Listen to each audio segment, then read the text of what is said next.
All right, guys, welcome to the Raise Rowdy podcast. I'm Nicky T, My name is Kurt Ozan. and we have our guest, Miss Emma Zinck. What up, what up? Thanks for being here. Thanks for having me. Okay, Kurt, we probably should comment on air about this amazing outfit that she has on as well. You look great. Thanks, Yeah. man. Yeah, you're popping. That's sick. Looks.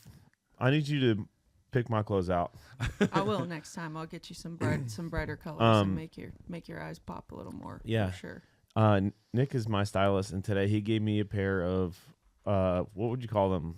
They're like sweatpants with like zip off legs or something. Yeah. Zip off track pants from Yeah, track Abercrombie from Just like, like- I don't know, maybe 04. They're Just- navy with yellow stripes on the side, so they can either be pants or you can zip them into shorts. Right. Tactical. I was like, That's awesome. Kurt, would you like these from 2004? Are they like the ones you can just like rip No. off? Oh, Those would be great, though. that would be cool. If they were zip off and rip off, If I had rip off pants, they wouldn't last 1 second on the road. I know the guys in the band would be ripping them off all the time. That would be hilarious. that would actually be kind of great. That would be great. I Yeah, remember those days, basketball players and stuff. Yeah. And then everybody wore them. The Adidas ones that were like, Yes. I had down the those. whole way. I had those. Yep. Maybe I need to get a pair of those to go with this jacket. Honestly, is that like vintage or is it like new? I just don't know. I vintage-inspired? found it at Buffalo Exchange. You ever yeah. been there? Yeah, I absolutely. go there all the time. I And love it find there. like the coolest stuff, Mm. and I like It's sick. bright colors. So I do too. I kind of like. reminds me of like a little vintage ski jacket. Yes, absolutely. 100%. Yeah. Like you'd be the good character in like a early '90s like ski movie. Yeah. Yeah. We're Like- like the two like ski guys. We're like the bad guys. Yeah. Yeah. I'd be like helping people. Yeah. Yeah. Ski, You'd be like, "Don't let ski the zombies. People bully you. Yeah. They're gonna close down the slope. Yeah. Yeah. Oh man. Well, thanks for hopping on the pod. Absolutely. Yeah, Thank we've you been for talking having about me. it for a while, and I'm I glad it know. worked out. Yeah, me too. What's been going on? I know you just said you were Man. just at home. Yeah, I was just back in Virginia visiting some family. I had like a gig up there and just got to hang out with them for a little while. It was nice to just like, I don't know, sometimes it's nice to just go home and not have to feel like you have to It's like be someone else, or right. not that I'm being someone else, but just like show face. And You're not on. you know, it's just good to Yeah. I always forget how much going back and seeing family is like really grounding. Yeah. Good for the Yeah. soul. Yeah. Also, when you're not gigging, like when I see my parents, most of the time it's like at like a Luke show or whatever, which is great. But it's like my mind is preoccupied. It's nice when you can go home and you're there long enough to be bored. That's like when you like really catch up. Right, and you start like playing video games and you Yeah. feel like you're like 12 again. Yeah. Yeah. And eating all the food out of the fridge. Right. And not feeling like you have to be somewhere or be something or Yeah. yeah. I it's nice. I was just home too. I'm from Pittsburgh, so I went back. Oh, and cool. Drove back and saw my fam. And when I was driving home, I called Matt, and he was like, "Bro, you sound like a different person right now." And I was like, "In a good way?" He's like, "In a great way." That's good. But yeah, it just Oh, yeah, brings you you back to reality. You text me, you said it fixed your brain. Yeah, it fixed my brain a little yeah, bit. it does reset. Mhm. Every time I go home and I come back to Nashville, I'm like fired up. Yeah. I'm like, let's go. Let's work. What can we do? I don't know. I had some moments where it almost felt like deja vu when I was home. Do you guys ever have that? Yeah. No. Like, They say that's when you're in the right place at the right time. really? Like all your Things are lining up. parallel universes I thought that's collide. is like when there's a glitch in the Matrix. Yeah. or I mean, that. Yeah. We're probably in one right now, you know? Yeah. Oh yeah. I just Um, watched Bird Box the other day Oh, yeah. when I was home.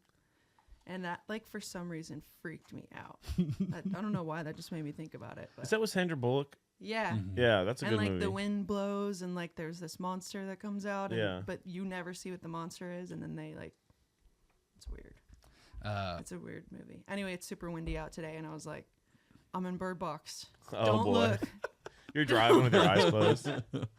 I like get super invested in movies or like scary movies. I never watch scary movies because I'm like, it's happening. It's real. Yeah, Scary I'm movies like don't. nuts. They don't do me wrong, but ones that jump out at me, I just, Jump scares. Jump scares. Ugh. Yeah, Even like Jurassic Park, I know it's coming, it still gets me. yeah. And I'm like, what's going on here? For me, it's like the gory stuff Oh, yeah. or like disturbing. Nick, maybe you were a small prey animal in another life. Maybe. Yeah. I mean, I was the youngest of four boys, so I kind of felt like that growing Little up. raccoon or something. Yeah. Yeah.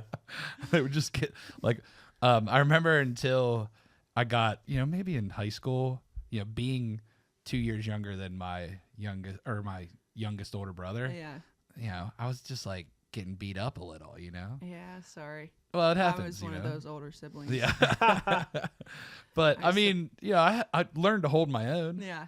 And then when I got bigger than my brother Chaz, he was so pissed. Like when I could like hold my own against him, I didn't always win. Yeah. But like when I could hold my own against him, he was so upset. That's how I am with my brother now. I'm like, damn it. Yeah. I can't like pick on Manhandle you or you. like push you because he can literally. He's like 25. Yeah. Yeah, he's like he's like 24. Oh, Yeah. wow. That's And every time I crazy. like pick on him, he like can just like flick me and I'll just fall over.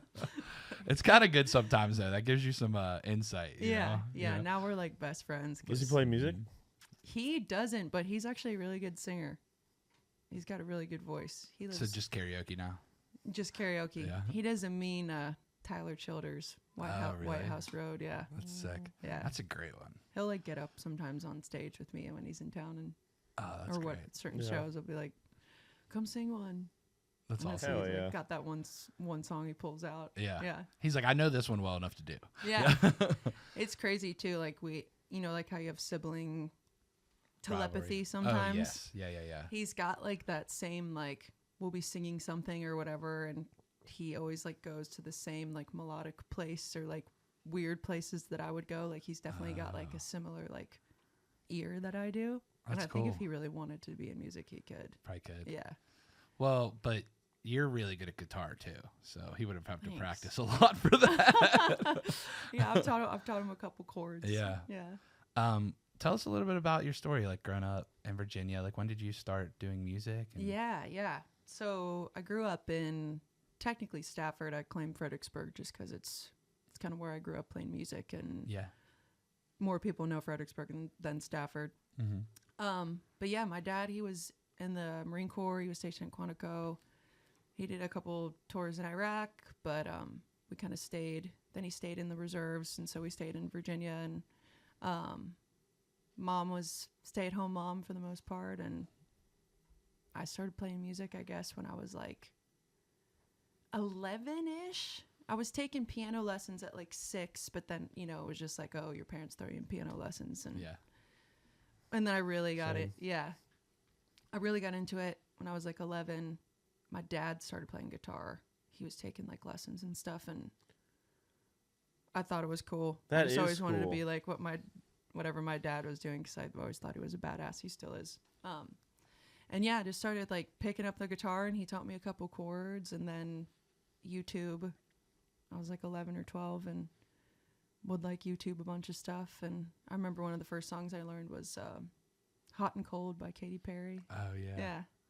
So like G, D, E minor, C, that kind of thing. Classic.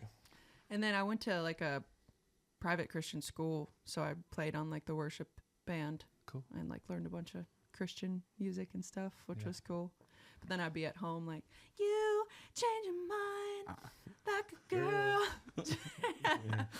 And that kind of thing. Well, and then that's- like Jonas Brothers, Was I would big. learn like all those like little licks, and We might Avril have some good Lavigne was guitar in like, there too. yeah, Yeah. Avril Lavigne was like one of my biggest Oh yeah. influences. And then piano too. I mean, I learned like a bunch of Sarah Bareilles songs and Adele. That was so The good. best. Yeah. Yeah. I love her. Her Me too. music is timeless, and it's gonna be Yes. forever. Yeah. You know. She's just A diva, incredible. but like in the true sense of the word. Like She's she's awesome. amazing. Yeah. Mm-hmm. I love how she just like went on that one. I don't know if it was an interview or whatever it was, and she's like, they told me I couldn't go away for a couple years and come back and still have a career, and she's like, look, I did it.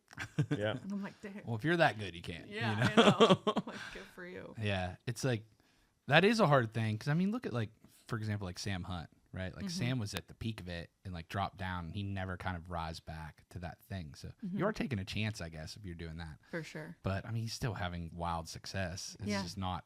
You thought he was going to be like the face of country music for a minute, Right. you know? Yeah. So It is kind of crazy It's a how strange that thing. stuff works. yeah, But yeah, I moved to Nashville when I was 19. Trying to think where I was in my story. Let me backtrack. When I was like 16, I entered this competition called Country Idol in Fredericksburg. And I tried out, and I remember I was like distracted the first time, like all my friends were there, and I like didn't make it. And then they had another day to try out, and I was like, okay, let me focus. And then I ended up making it. I made first round, second round. Long story short, I ended up winning it, and I got to open up for Dierks Bentley like my senior year of high school, which Super was cool. like, that was kind of the pivotal moment for me where I was like, this is it. Yeah. This is what I want to do. And Where was it? Like your hometown arena? Or? yeah, it was like That's sick. hometown, like it was like an outside festival type thing. Mm-hmm. But yeah, it was super cool.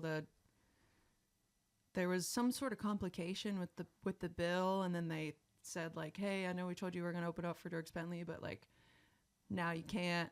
And so I was like crushed. Oh no. And then I just started this like thing on Twitter at the time. I was like, hey, like there's a mix up, like Dierks, I won this competition, like I was supposed to open up for you, like please let me open up for you. And I did like hashtag let Emma Zinck open up for Dierks. I don't remember exactly what it was, but anyway, so like all my friends started tweeting to him, and then like my school started tweeting to him, and then all of the other like schools in the county or like other counties and like Stafford and Fredericksburg started tweeting to him. And then I get a call from his tour manager, and he's like, hey, like this is so and so, like we think you should open up, like you seem like you got a good like support system and fan base where you're from. Yep. Like come play a few songs. So like, and ended up working out, but So great. that was kind of, I don't know, I guess a test of like speaking up and seeing what could happen. Well, not just that, but your network you had already had. You know what I mean? Yeah, for sure. Like the people in your town knew you were great, and apparently all the other towns around you as well. I don't So know, it's man. super I mean, cool. I was like 17 and like just crushed, and like thought it was gonna be like, this is gonna be like Like a huge. movie You or open up something, yeah. for Dierks, and then they're like, oh, sorry, you can. And I was like absolutely devastated. And I'm like, well, my little 17-year-old heart was like, let's see what we can do. And I remember Dierks was like, good for you for, Speaking up. yeah, I Yeah. love Dierks. He's so nice yeah, it was, and obviously talented. He's a good dude. yeah. He Well, was- what did you play? Did you play Katy Perry? Or No, I think I played like, I think we did a cover of like the band Perry, Better Dig 2. Smash? That, Love that that song. song's great. Yeah. And I think I had like one original at the time, and we did like a 30-minute set. I think we ended on like Simple Man by Leonard Skinner or something Hell yeah. like that. Did you play full band or did you do acoustic? Yeah, it was full band. Oh, cool. That's sick. I had like the, little jumpsuit and the long blonde hair and the Taylor guitar, and I was ready to rock, man. Hell yeah. Is there footage of this? There is footage of this. You want me to see if I can find it? Yes, I'd like to see it. We probably Yeah, need let to me get you see. Wi-Fi. That'd You be might fun. have it. I think I have Wi-Fi. I've been Cool. Yeah, I've been here before. Yeah. Let me see if I can find. I know I have a picture. Hell yeah. Actually, that jacket, speaking of Dierks, reminds me of the Hot Country Nights? Country Nights. Yeah. That's kind of in that That vibe. Mm-hmm. love. I love 90s looking clothing and like the 80s like color scheme. What about the 70s? I don't think I have anything from the 70s. It's too old, Maybe one of my jackets, but maybe. It's I don't coming think up. so. It's coming up. Here it is. Facebook. Oh yeah. Aw. That's great. Show it to the camera. I wish this camera. Yeah. Dun, dun, dun. Young Dirks too. Wait, Yeah. show it to Kurt. Kurt wants to see. Oh, that's great. That cool. God Yeah. bless Dirks. What a good dude. It was fun. That bluegrass record he put out was amazing. I love Dirks too, just his regular records, because they're like, he'll put some extremely heartfelt stuff on there, but there's always one or two smashes that I just Yeah. listen to on repeat. That's the yeah. Oh, that's sick. We've changed a lot. At the venue. Well, yeah, was your sound, because your sound now I would say is like not extremely country. It's like a fusion, like rock, and there's blues in it. Yeah. I sat down, I don't know, maybe a year ago, and kind of did this whole like little PowerPoint thing of like, Okay, I'm way into this. Yeah. what's the brand? Yeah. And I came up with, I call it like electric country. Yeah. It's basically like bright colors and bullshit. Mm-hmm. Not that, but you know what I mean. Yeah. Like, Yeah. bright colors, electric guitar, but still country. Yep. I Kind love of that. a vintagey throwback neon thing, Yeah.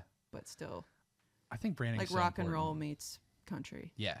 But And that's what, like, when I've seen you play out, that's what you get. And I yeah, love yeah, it. yeah. Yeah. I mean, it's kind of the branding thing's kind of hard because It it's is. like, for me, I love so many different types of music. I mean, my heart is like, it definitely in country, but I also try and fusion like rock and roll, like what you're saying, and soul, and kind of throw all those inspirations in there. Yeah. It's cool and it's distinct. That's like one of the things that, you know, I look for is like, does it stand out in the crowd? And your music absolutely does. Like Thank you. when you hit a stage, whether it's a writer's round or wherever I'm seeing you, it's like you can tell it's different than everything else that came before it or after it, which is, I Thanks. think, what you're looking for. I appreciate it. Yeah. Yeah, it's kind of scary sometimes to have a vision in your head that, you know, you're not trying to follow this format or a mold, which we all are to an extent. Like, Yeah. obviously I'm trying to make my stuff be commercial and people to like it, Yeah. but I don't want it to sound like something that's already been done. But it's scary sometimes because I feel like it takes a minute because people are like, what is this? Yeah. You know? Well, and that's first time you hear something, you're like, I even remember when I was a kid, like listening to albums that are some of my favorite albums of all time. First time I listened to it, I'm like, this isn't the same as the other stuff. Right. Yep. And then you listen to it 2, 3, 4 times, and you're like, oh, this song sticks out. Yeah. This song sticks out. This song sticks out. Yeah. And then you're like, oh, I love this. This is like my favorite record right now.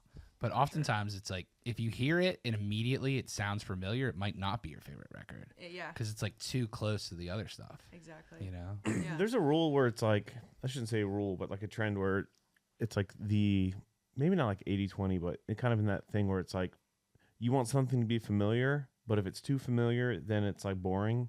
And if it's too new, then it's like, you can't like contextualize it, I think.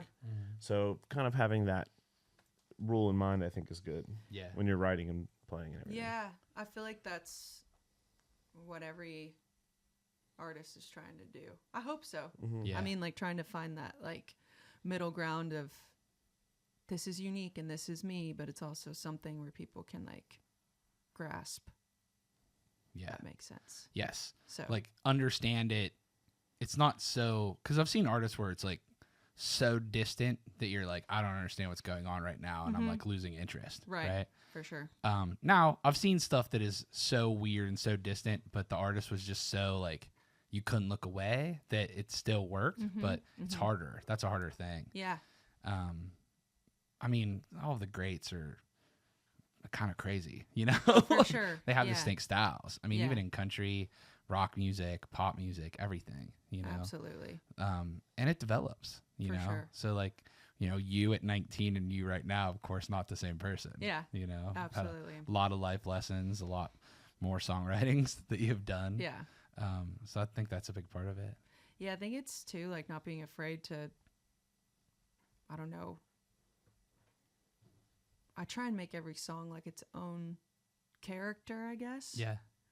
Like, and I think for my artistry, it might take a couple releases for people to like maybe grasp what's going on. Cause like I love to rock out, Yeah. but I also love like a ballad and like super emotional delivery. Yeah. Or an well. acapella thing. Right. Or Yeah. an acapella thing. Yeah. Yeah. That was kind of like a random thing that I just decided to do because I felt I loved it. inspired. Thanks. I was like listening to your music and I was like, okay, the intro. And then it took me a second to realize, I'm like, wait a minute, there's nothing else going on in here. It's Yeah. just, I'm like, whoa, this is cool.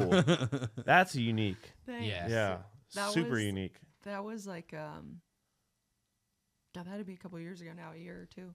And I've always like really dug harmonies, and pentatonics was like, I remember watching them on YouTube all the time and just being like, what parts are they singing? And like would go on the piano and like Try to find be it. obsessed with like chord structures and like how they would sound and vocal harmonies and stuff. Anyway, so I follow, I think it's Scott Hoying from Pentatonics, and he did like that little harmony stack of Talking to the Moon. Yeah. And I was like, that's really cool. Like, I wonder if I could do that.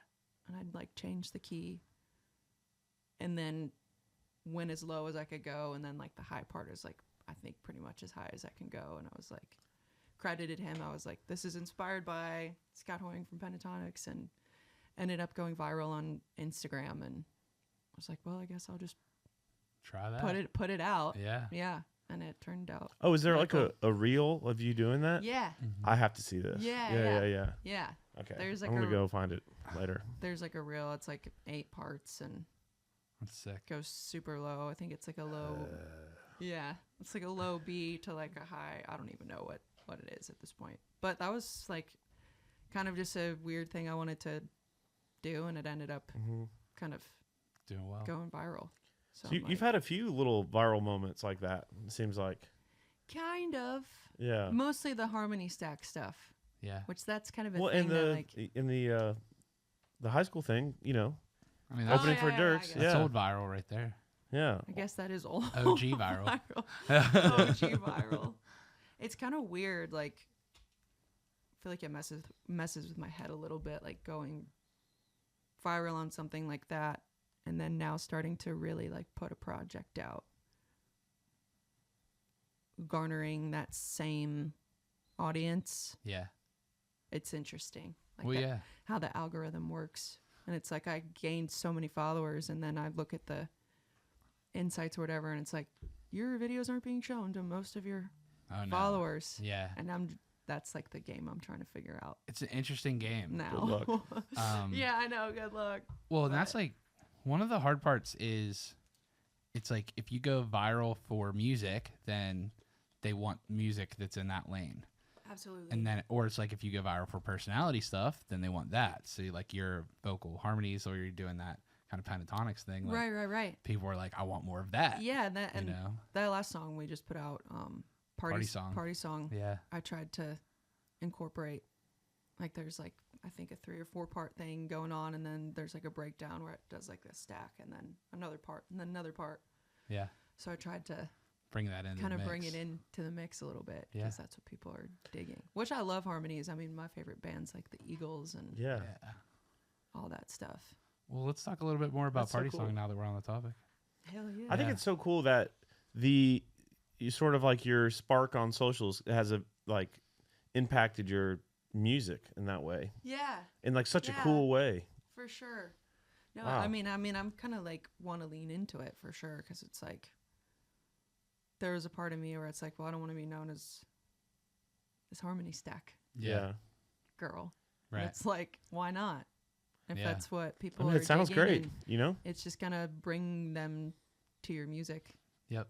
If you Well- do that every so often, and Yeah. then If you can get 1 million followers from that, even if 50% of them go away, you still have 500,000 followers. You know what I mean? Like, absolutely, if you think about it like that, Yeah. yeah. you know? I think for me, it's just like I truly love music, Yeah. and I love just making it, producing it, Yeah. and whatever that is, cool. Mhm. You Hell know? yeah. I feel that same way. Yeah. So, And I think country is such a cool genre because it's so open mhm. to new things and new ideas. I think like I think- everybody's like, that's not country, but it's like country is like, I think one of the most open genres at this point, right now. yeah, Like you have Hardy, yeah, like all the way to like, I mean, even Taylor Ca- Swift kind of Right. being country still. even like Casey Musgrave stuff. yeah. Like she went way out Super into spacey. into space, which was Yeah. cool, but it was Yeah. still country, and it was her Mhm. version of whatever that was for Yeah. her. And I think it's awesome. And I mean, you're seeing stuff that's like heavily R&B influenced, like Shabuzi Mhm. doing what is it, an old Chingy song like Right, yeah. remake, you know, and like Morgan did an interpolation of a rap song too, you know, and Right. a lot of crossovers there. So it's rock, country, heavy pop, like it's kind of everywhere now. Yeah. But it's also bigger than it's ever been because you're bringing fans that thought they didn't like country into country. Absolutely. know, Yeah, and and I they're think figuring out what else they like. still my hope is to always have the respect for country. Yeah. Because I just respect country music Yep. so much. So. I used to be like, I don't really like that more poppy stuff, and then I heard Montevello by Sam Hunt, and I was like, oh no, I love this. Yeah. You know, Yeah. like That record's legendary. yeah, and his Between the Pines project before that, which was more like basically work tapes. You know, like a lot of it. I remember hearing that. Yeah, and I was like, I love this, and I was like, then I thought about it. I'm like, I like pop music. Why am I mad that something else sounds a little bit like pop music? I like pop. I listen to pop music. Right. I've listened to pop rock my whole life. Right. You know, like yeah. Matchbox 20 was one of the bands that I grew up on. You Yeah. know what I mean? And they're extremely pop, and I love them. Why am I being weird about this? And kind of helped me open my horizons. And of course, there's things I like more than others. Like if you have Zach Top on, I'm not changing it. You know, Yeah. like it's staying on. Yeah. But like that lane fits what I really, really enjoy. But Yeah. a great song's a great song. Absolutely. You know, Yep. no matter what it sounds like, if there's harmonies in it or if there's, you know, R&B influences, if it's a great song and it catches me, it catches me. Yeah. Yeah. Absolutely. How did you like kind of meet your songwriting troupe here in town? So you moved here at 19. Yeah, I was like, didn't know anything from anything when I moved here. I think when I was 19, one of the first places I ended up was a publishing company, and I didn't even know what a publishing company was. That I happens was like, there's sometimes. songwriters here that get hired to write songs. It's wild. And I was just like hanging out with these people and like just kind of got into the mix that way. And I remember, this was when I was 19. One of my buddies from Virginia, he came down here all the time. He lives here now. His name's Scott McMillan. And he's one of the first people that brought me to Nashville. And he snuck me into the Blue Bar, which was where the Freak Show was. Yeah. And now I Velvet guess Taco. 8 years ago now, yeah. That's crazy. I used to play there all the time. Did you really? Yeah. Yeah, it was, and I somehow got in there, and That's where that's where I first met Ashley. yeah. Yeah, for sure. Yeah, that's where I first met her too, and she got up to play that night, and she played Bible in a 44. And I just remember being like, that's the standard. Oh, sick. That's freaking awesome, Yeah. dude. Dude, it's That's so cool. her music is captivating. Her voice is captivating. She just holds the room no matter whether it's a writer's round or a freaking stadium. It's nuts. Absolutely. Yeah. I remember Yeah. just being like blown away by She her. crushed last night on the C-Man Awards too. Yeah. Yeah. Yeah. Yeah, she's great. I've gotten to like play a couple of shows, not with her, but alongside of her. Like she was a special guest on a Third Lindsley show a couple months ago, and she's just been so cool. She's the coolest. She's awesome. I've always like had, I guess, trouble taking up space as like an artist. Like me and one of my buddies, we talked about this the other week. He's another artist. His name's Gable Bradley. He's great. And he was like, man, I'm never going to be the loudest guy in the room. And I was like, I really resonate with that. Because like, I never feel like I'm the loudest person in the room. And I've done a lot of work. It feels like getting to a point where I deserve to take up space. Like I've always thought I was talented and like love music and whatever, but getting to that place where it's like, yeah, like I can do this. Like step your foot out there and like go do it. Mm-hmm. And I remember she was doing her makeup or whatever, and I was like, you good? You have enough room or whatever? And she's like, she looks at me, she goes, take up space, Emma Zinck. I was like, yeah. Okay. Okay, cool. That's great. Yeah, but I met like Terry Joe Box and Blue Foley, that whole crew, and I ended up meeting Trick Savage, and he's actually one of the writers on Party Song. Yeah. So that whole crew, and I Love played the Trick. Freak Show forever now, and they're just a great crew. And Yes. Terry Joe does a great job. yeah, One of the all-time best events that's happened in this town. it's awesome. Yeah. It's she's- cool how it's like evolved into what it is now, and Yeah. It's crazy. Always changing, but always like keeping its core. Yeah. Yeah. Yeah. And then I met Bridget Tatum a couple years ago. We actually met in Denmark, out of all places. We were there for like an international songwriter festival that Blue Foley puts on. Yep. And we just hit it off, and she was starting a publishing company, and she was like, I dig your stuff. Like, you want a publishing deal? If you know Bridget, that's how I do. That's how She's she the best. talks. Yeah. Yeah, and then we ended up just kind of co-producing together, and we're co-producing a project right now, and she's great. She's been like big mentor for me and super encouraging. She was another person that kind of made me stop and think and realize that I deserve to be here and do what I'm doing. She threw me this necklace like a year ago, and it was like, she threw it to me, and I looked at it, and it's like this key on it, and it says let go. And she was like, somebody gave this to me, and they told me when I would know to pass it on to the next person. It's like hanging up in my car. That's amazing. And she's like, remember to just like stand tall, put your shoulders back. So every time I like look at that thing in my car, I'm like, here we go, brother. Let's go. Take up space. Yeah, take up space. Mm-hmm. I don't know why that's always been hard for me. We've been in therapy trying to figure out where that stems from, but I feel like everything has come to a good place of timing. I feel like I'm talking all over the place, but that's what you're supposed to do on a podcast. Yeah. That's what it's here for. What was your inspiration for writers? And then here we are talking about therapy or some shit. Hey, just it's like a dandelion in the breeze. Just let it go. Yeah, that's why we don't do 5-minute interviews. Yeah. Right. It's like, Well, we always start. We're like, tell us about your song or whatever. But it's like the fun parts aren't that. The fun Right. parts are like hearing like that story that or whatever it gets to is the unique fun stuff. yeah, Well, and I mean, like the biggest wins and the biggest challenges. I mean, that's what life's about. absolutely. You know, what have you overcome, and what are you still trying to overcome, and Right. what are the moments where you like smile the biggest? Yeah, You know, Yeah. that's the whole thing. absolutely. You know, Yeah, That's- some of my other favorite writers are like honestly like some of my best friends, like Kenzie Coppin. I don't know if Kenzie. you know her. Absolutely. Yeah. We've Yeah. like played your show together. Yeah. I think. Yeah, she's great. Chancey Neal.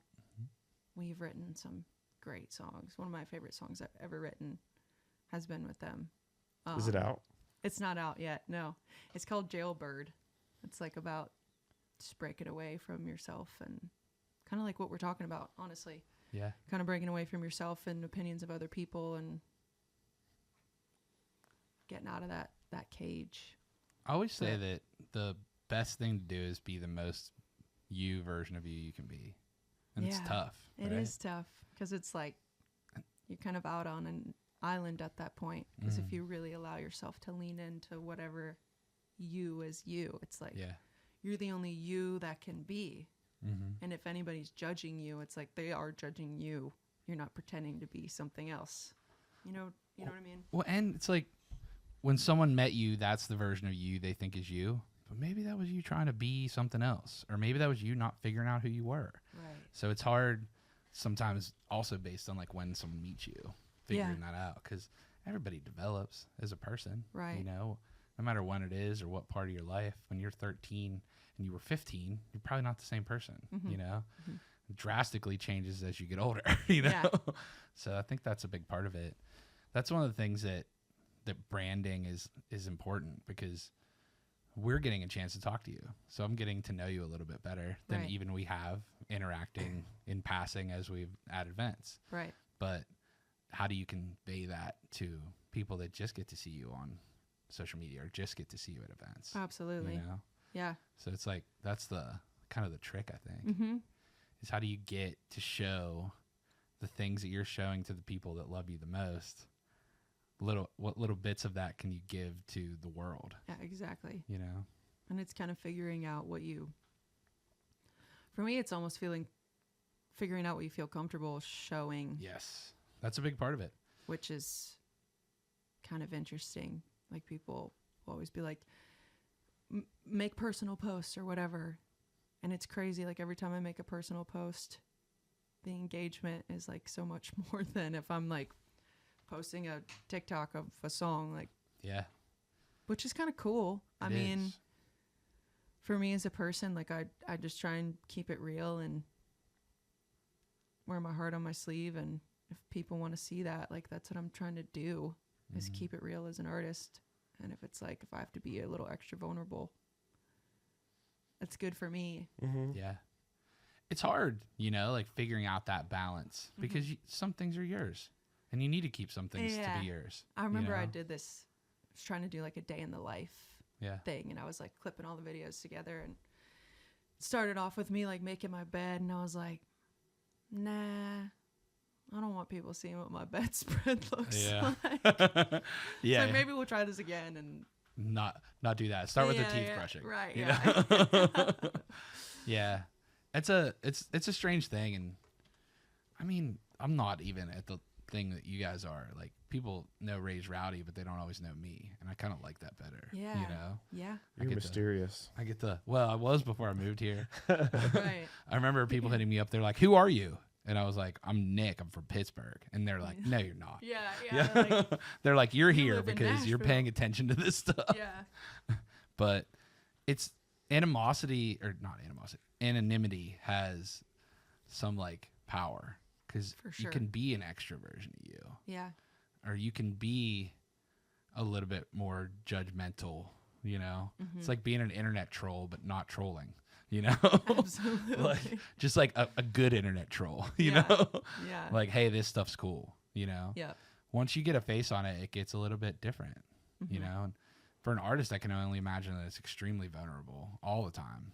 Yeah. Every social post, For sure. everything. Like, Yeah. and then it's like, if you start making coffee and that's your thing you get known for, you got to make coffee forever and show them it to them. Right. Whatever that thing is that is your lane, that's what they're going to know you for, at least for a good long time. For a second. Yeah. Yeah. I think I don't know. Like, part of me is like, is that such a bad thing? Because it's like, if you get whatever gets your foot in the door, whether it's making coffee or Hawk Tua, Yeah. you can. They record that here sometime. Yeah. But like, she's made a whole thing out of it. Yeah. Like, she's made a whole brand for herself, and now she can probably do the stuff that she wants to do. Yeah. You know what I mean? Like, if I keep going viral on, harmony stack videos, then I can just like translate that to my other stuff too. So I don't think it's like, I think it maybe depends on how you look at it. Yeah. You want to make those ticket sales so you can go play your songs live. Right. Yeah. I think that's the thing too, is like, what's your lane? Because country music, like we're talking about, so wide now. So like, what's your lane of that, and how do you find and attract the followers to it? Right. Yeah. Yeah. And dude, I mean, think about Pentatonics, like maybe collabing with you on a post of something, Right, like yeah. just like full circle stuff like that. Right. Could possibly happen, specifically if you live in that lane for a while. Absolutely. Yeah. It's interesting too, because like there's the harmony thing, and then there's like the electric thing, and trying to figure out how to merge all that. merge up. all it up. Yeah. Which is kind of what I tried to do with the last song, but With Party Song? Yeah. I think you did a good job. thanks. Yeah. Me Yeah. too. It's funny, like getting to hear all this backstory makes the music make more sense in a way. Yeah, You know what I mean? It's like all the things that I heard are now I'm like, oh, that's what inspired that, for sure. which is the cool reason why we do podcasts. Yeah. You know? Yeah. That's super fun. Yeah. I feel like too, like part of my brand of after like brainstorming it, it's almost weird too, because I like have to look at myself as like a third person. Have to. It's weird. Like I'm like a bar of soap or something, and I'm like selling it. Yeah. Like, okay, what's the scent? What's Yeah. the feel? Yeah. Like I have to be like, Well, Nick calls that brand DNA. yeah. Yeah. Yeah. That's really I it. feel like, okay, what is? I remember one time I was in a meeting with like Bridget and like some other people we were working with at the time, and I was like, okay, we're talking about Emma Zinck, like it's not me. And it was just like, for some reason that helps me detach my head from feeling like I'm talking too much about myself or feeling weird. Yeah. It's your company, in a way. Yeah. Yeah. I don't know where I was going with that. I kind of lost my train of thought, but Just branding. I mean, I think sorry. taking a step back is the biggest thing, Yeah. because you'll get so lost in the day to day that just pushing forward. For sure. That if you just keep pushing forward forever, it might not work, because you're not sure where you're steering. So when you take a step back, you notice, okay, I'm on a path. Is it the right path? Right. How can I steer slightly left or slightly right to make it a better path? Yeah. I feel like I've gone through a lot of stuff.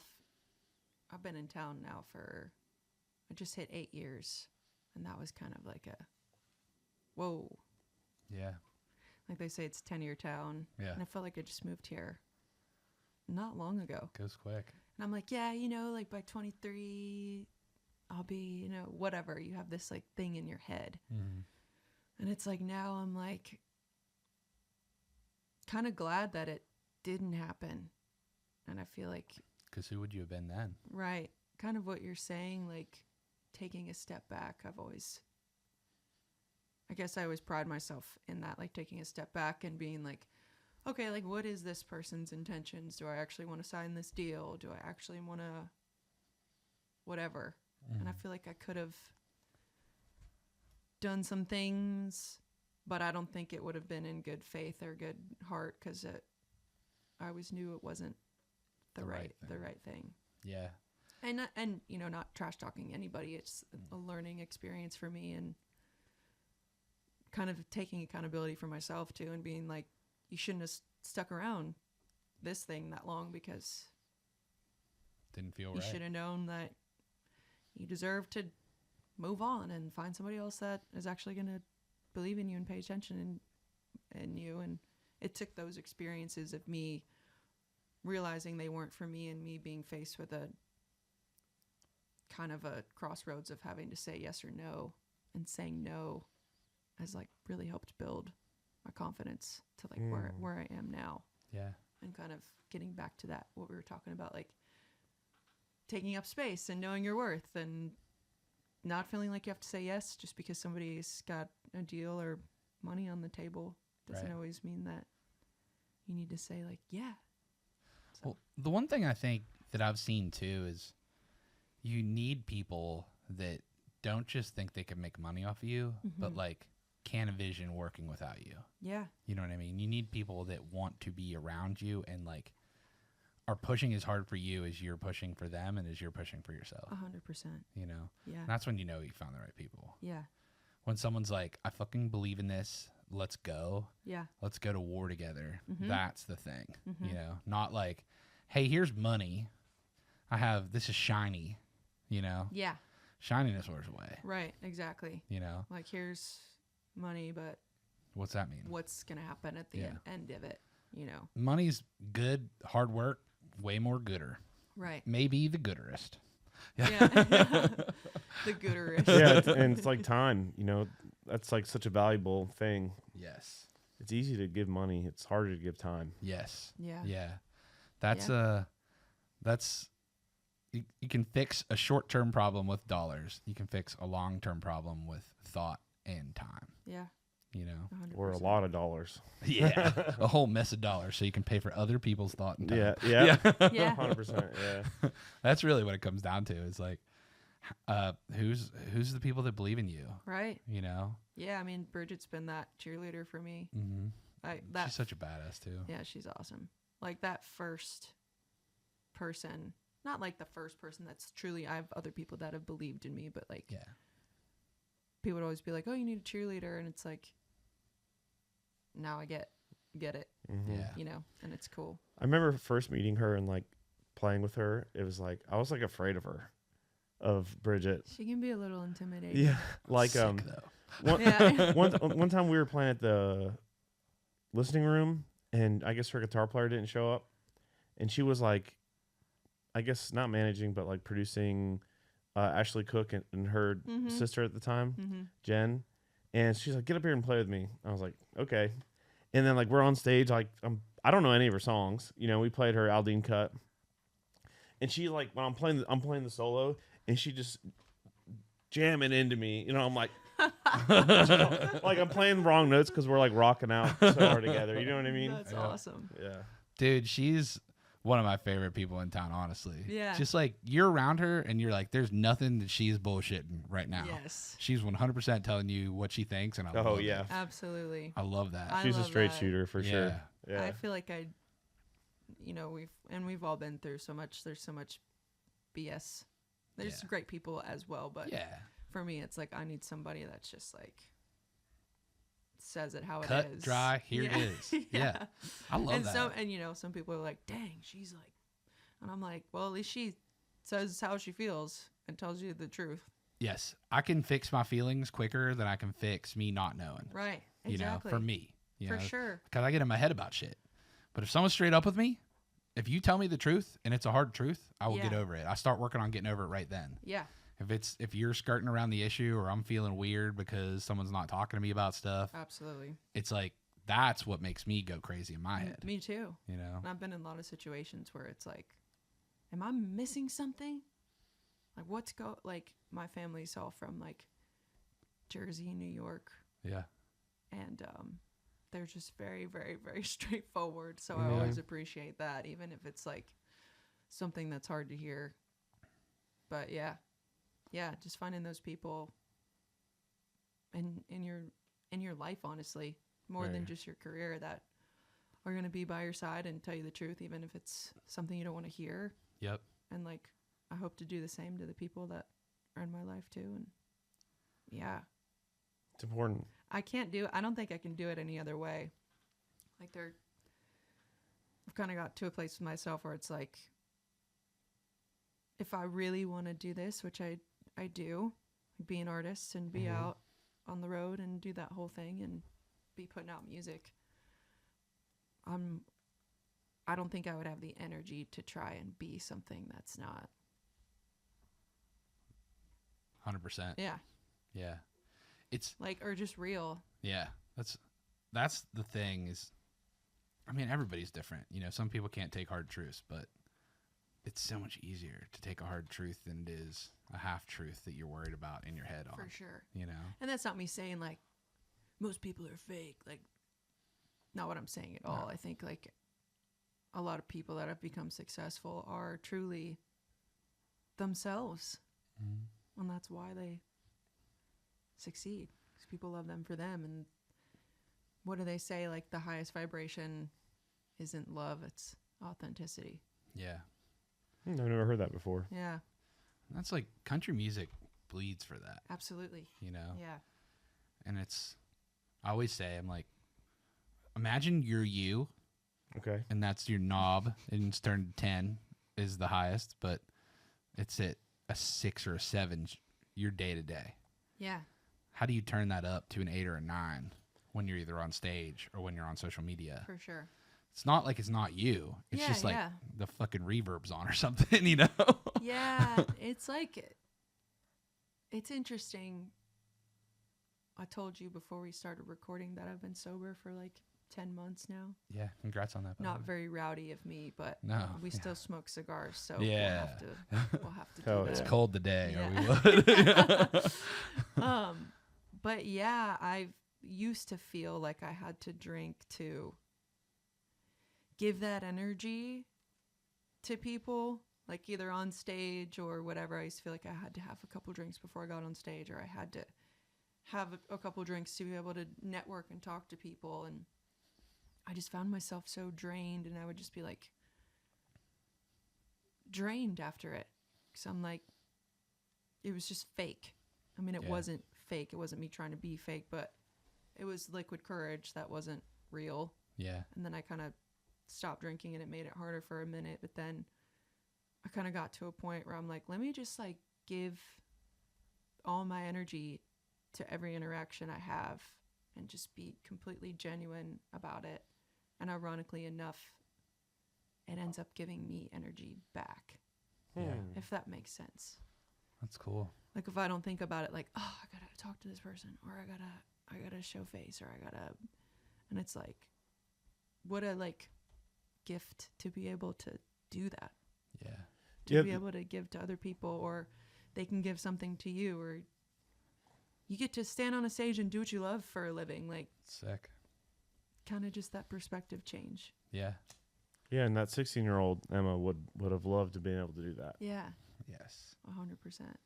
So just kind of getting to that point where it's not like I don't ever want to come into something like this and be like, oh, I don't want to do a podcast. I don't want to have to like this isn't draining me at all. This is like fueling me up. Mm-hmm. And I hope that I can keep that perspective throughout my career, because hopefully if things go well, it's only going to get busier and busier and more people you have to talk to and be around. And it's like, if I can just be myself, and you don't have to worry about why would it have to be else? like something you have to worry about completely draining you all the time? Yeah. You know, I think Lainey Wilson does a really good job of that. I've had the opportunity to play for her a couple of times, and she's just like completely herself. Yeah. And you can just tell she's just like, yeah, man. Yeah, And I she remember. just rocks it out and does her thing. And Mm-hmm. Yep. yeah, I remember personality-wise, like when I met her before I lived in town, and when I met her when she was already famous, and we had her on the pod a few years ago. yeah, Yeah, she's pretty much the same person. Yeah. You know? We Just on a launched her bigger career, scale. didn't we? No, it didn't. I remember like we would come to town before maybe she just signed her record deal or right before, and it's like, this she's great. yeah. You know. She's awesome. Yeah, and then her branding is on fucking point. Yeah, dude. You know, and it's developing now and changing, but it's, dude, going to a Lainey Wilson show, not just a show, but a festival, and watching all the little girls with their moms, all in bell bottoms and all with the flat brim hats and stuff. It's like, it's super cool. It's awesome. She's building great. another generation of fans and possibly little girls that want to sing songs on stage. Yeah. You know? Yeah, Sick. my favorite part of her show is when she sings Add a Girl, and then she brings a little girl up on stage, and you're going to be Cowgirl of the Night. I remember one time I think this was July, we were playing like Cheyenne Frontier Days. And she did that, and I almost like started crying on stage. I'm like, this is freaking awesome that she does that. Takes time out of her show to just make little girls feel special, because so many little girls are looking up to her. Yeah, It's they cool. really are. Good role model. Yeah. Yeah. Well, and that's all you can hope is to give back a little, right? Mm-hmm. Because she was that girl singing Hannah Montana covers, and you know, and just wanting to do what she's been doing forever. Yep. Now she gets to give a little bit of that back. Mm-hmm. It's super cool. Yeah. Yeah. Yeah, she's great. Well, you were talking about your playing shows. What's a live show like? An Emma live show? When we do a full band thing, Yeah, I play electric and sing. of course. That's good. And then I have a bass player that sings, and then an acoustic player. She sings as well. And then a keys player and drums. Cool. So it's cool. I was gonna ask if there's a lot of harmonies live. How you do Yeah. everything live? Yeah, So to be in your band, you got to be a singer. for sure. Yeah. Yeah, I need that 3-part. That's why I love having another female in the band, because she can jump. Yeah, sing above you. Yeah. Yeah, so the boys aren't like. Yeah, right. Yeah, it's I used to have cool. to sing those parts. Like when I played with Jana, I'd have to sing above her. Yeah, And so luckily she's not like a super high soprano or anything, but I used to have to. jump up there. Yeah. Yeah. Yeah. Yeah. So hard. Sometimes guys' vocals sound good. Like, they blend better when they're like high Mm-hmm. too. Yeah, I don't for know. sure. Depends. Tyler's voice is pretty high. Yeah, very. Yeah, very. Yeah. I was telling Nick I took a vocal lesson, so I'm trying to get that chops down. Yeah. But I have not had time to practice. There's too much stuff to practice. Right. Yeah. I need to start going back to. It's great. It's so much vocal fun. lessons. Yeah. Because I do like warm ups and stuff, but I don't know. I feel like it's always good to. Yeah. Yeah. Hell yeah. But yeah. So What were we talking about? we're talking about your live show. Yeah. Oh, that's right. Yeah. It's fun. It's a challenge for me, because I'm kind of holding down all the guitar parts and the vocal, the lead vocal stuff. So I've kind of put myself in like a heavy workload position, but it's like, man, if you can do it, you may as well do it. Yeah. But I mean, the more you do it, you get more comfortable with it. It's kind of hard to do the whole tap dancing thing with the pedals and sing and like you're in the middle of singing a song and then you're like about to go into the solo out of the second chorus and you have to like make sure you're like singing and hitting and then going to where you're supposed to go on the guitar. Yeah, but what But other chicks are doing that in the country music right now? Not fucking many. Name one other person that's doing that. Lindsay L. Yeah.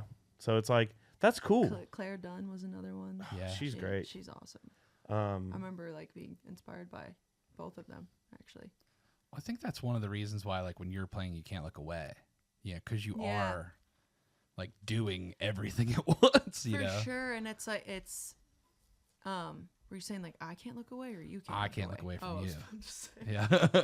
Like, yeah, you can't look away, I know. Yeah. No. Like, sometimes I feel like I can't look away from what's going on. So trying to find a balance of making sure I have like stage presence and like engaging the audience while making sure I sing every note right and play every lick right. Yeah. Sometimes it's a lot of pressure, but it's also like really fun. And the more you do it, the better you get at it. And just trying to figure out, it's more so like the pedals thing. Like, well, one day you can get a Trax rig that changes the buttons for you. Yeah. You know, Yeah. you can have a computer do it. right. Yeah. And just like don't have to press a button when I have to solo and Shred. just which would be cool. Yeah. I've been using the HX Stomp, Yeah. Yeah, those are great. which is It's got everything. yeah, Yeah. it's awesome. And I'll just have to hit like one button most of the time, and it sounds great because I have that, and then I have a 67 Fender Deluxe Reverb, and that thing smashes. Yeah. I play like a that's like- telly most of the time. Doesn't get any better than that. That's God tier. Yeah. Nick, I don't know if we've ever geeked out on guitar stuff on the podcast before, so this is cool for me. Yeah. Yeah, please geek out Yeah. because that's like the one part of all that stuff where not that it stresses me out, but it stresses me out when you're trying to be a vocalist and also a guitar player. Like I want to be respected by Both. guitar players Yes. too. Be Yeah. like, oh, she's just that singer that tries to play guitar and her tone sucks. Like I want to have like a good Yeah. tone and like make sure it's Well, That's everything the you're best doing it can sounds be. great, so keep at it. thanks. I mean, Yeah. you don't need me to tell you that, Yeah, but well, no. Yeah. It's always good to feel validated Yeah. by other I'm players. very envious because ever since we did the 360 tour with Luke, we don't use amps anymore. We use computer amps. So we did a tour where, usually there's a stage and there's backstage and everyone's in front. But this tour, arena tour we did in 21, I think is the year. It was, maybe it was 20. I don't remember what year it was. But, the crowd is around us 360. So the stage is in the middle of the arena. Yeah. And so underneath the stage were all the guitar techs and monitor world and, the guy that spun the stage and all this stuff. So it's like, if we had loud amps under there, no one could get any work done. You can't mix monitors when there's amps everywhere, Right. So our production manager very nicely asked me to switch. So, because I had this like Marshall amp and I had my different amp for my steel guitar and everything. Yeah. And so now we're on like Kempers and Line 6 and all that kind of stuff. I use a Neural Quad Cortex. That's what sounds great. And it's like you can go overseas and it, you can just change the power and it sounds great and it's clean cool. and yeah. But I do You miss have to- playing the amp. Now when I'm at home and when I do sessions, I'm playing through a real amp. So Yeah. You have to text me whatever that is yes, when we're done, absolutely. just so I Can check know. it out. Yeah. So, and the cool thing about the computer stuff is that there's less moving parts, so there's less like patch cables that can go bad and stuff like that. Right. And you can have things set up differently. And some people like it.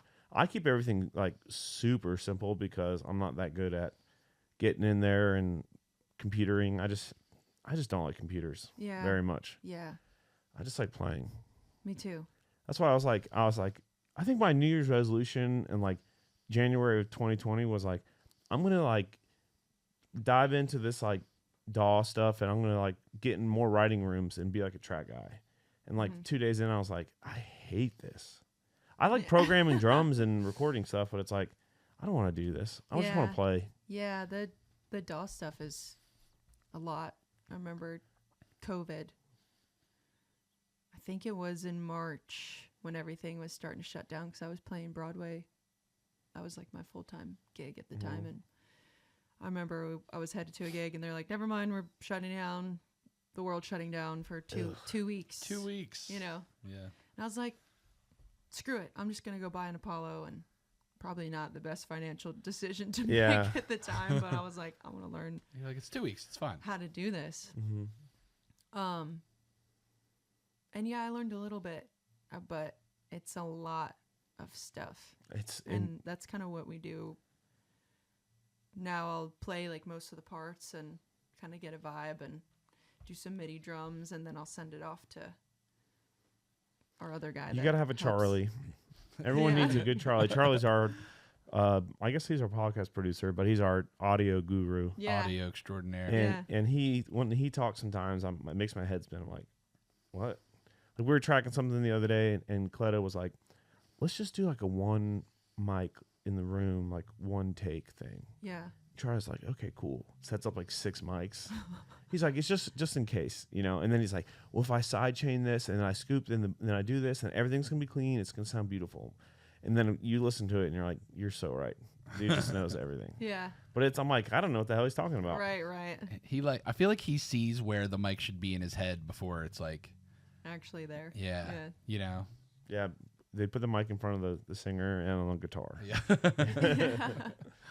That's a deep well, though, for sure. Yeah, it is. But it's cool for me being such like a weirdo, I guess. I hear so many things in my head. Mm-hmm. Being able to like at least put it down for it to catch the vibe. Like I'm such a vibe. Like we need to catch the vibe.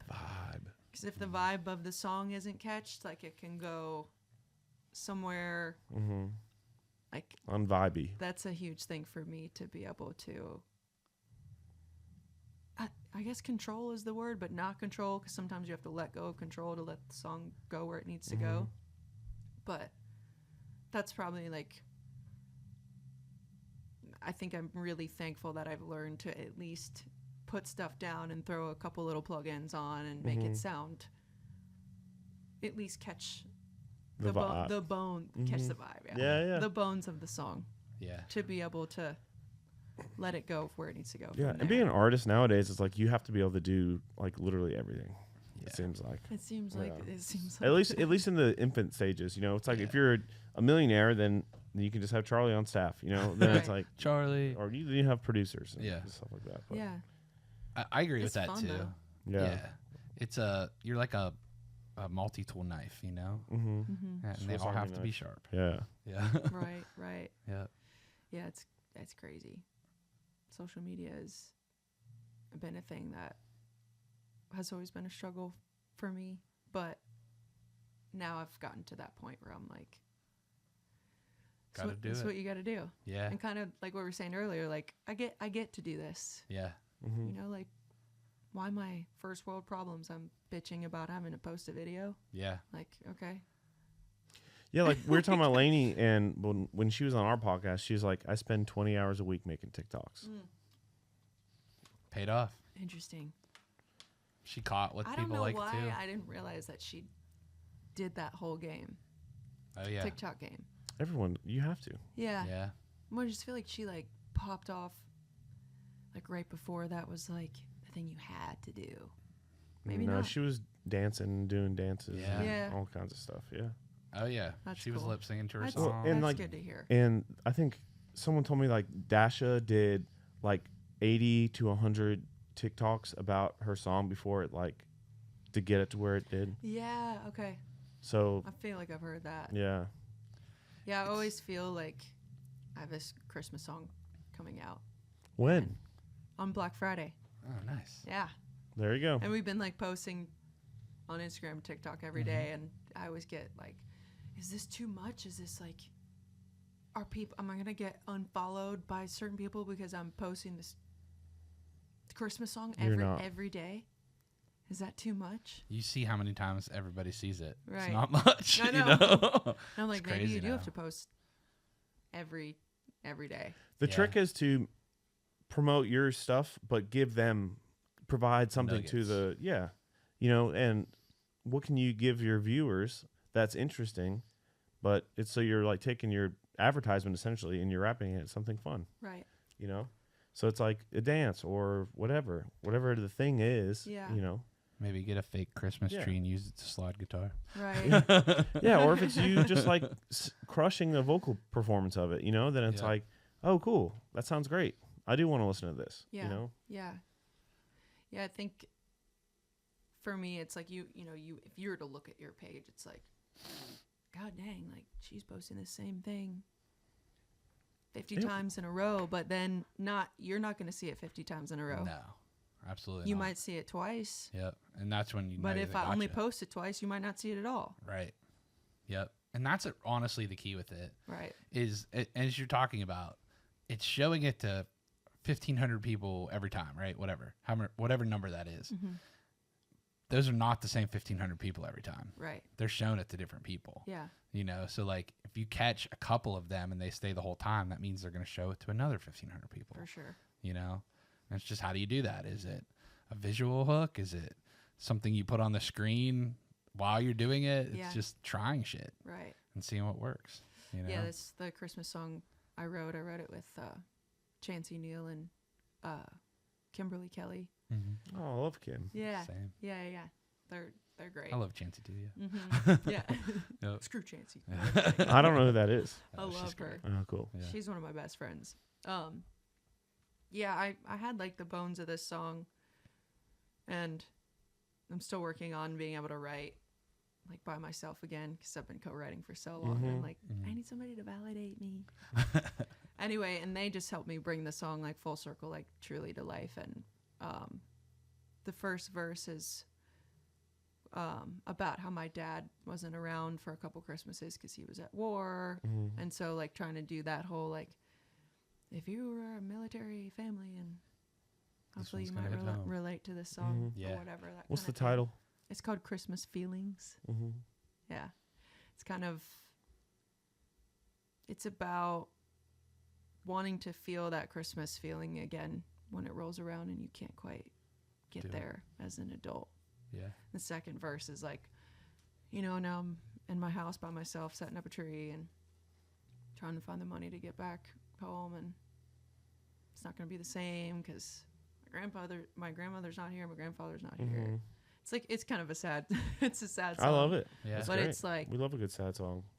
I think it was from such a real place because I was like, how do I write a Christmas song? Like everybody says writing Christmas songs are hard, and I'm like, well, this is how I feel, like Christmas feelings, like all these feelings that you're just like on the cusp of almost getting to again, and then it's just like, it's like, you know what I'm talking about? 100%. Yes. And Like, if it you're just feeling it's it, then not your that- listeners will be feeling it too. Right, Yep. I'm feeling it right now. Just you explaining it. Too, Yeah. right. Because it's like you like look at flights and it's like my flight for Thanksgiving was insane, bro. It was Yeah. so expensive. That's why I went home last weekend. Right. Yeah. Well, my dad's 70th Same. birthday is like a couple days before Thanksgiving, so I can't move it. But, Yeah.